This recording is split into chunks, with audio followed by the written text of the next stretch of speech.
চলতি মাসেই শুরু হবে সনাতন ধর্মাবলম্বীদের সবচেয়ে বড় ধর্মীয় উৎসব দুর্গাপূজা। উৎসবকে ঘিরে সম্ভাব্য নাশকতা ঠেকাতে ও সামগ্রিক আইনশৃঙ্খলা পরিস্থিতি নিয়ন্ত্রণে তৎপর সরকার। এ উপলক্ষে আজ বুধবার দুপুরে বিশেষ সভা ডেকেছে স্বরাষ্ট্র মন্ত্রণালয়। সভায় পূজাকে শান্তিপূর্ণ রাখতে 18 দফা নির্দেশনা মাঠ পর্যায়ের কর্মকর্তাদের জানিয়ে দেওয়া হবে।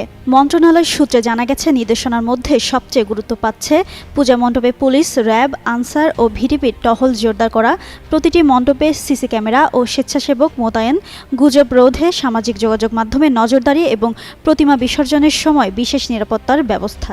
এদিকে নারী দর্শনার্থীদের নিরাপত্তায় আলাদা ব্যবস্থা নেওয়া ও ইভটিজিং প্রতিরোধেও কঠোর পদক্ষেপের কথা বলা হয়েছে। এছাড়া আতশবাজি ও পটকা ফোটানো সম্পূর্ণ নিষিদ্ধ করা, প্রতিমা বিসর্জন স্থলে আলো, অগ্নি নির্বাপক ও ডুবুরি দলের উপস্থিতি নিশ্চিত করা এবং দুর্গম এলাকায় যাতায়াতের রাস্তা সাময়িকভাবে মেরামত করার নির্দেশনাও থাকবে।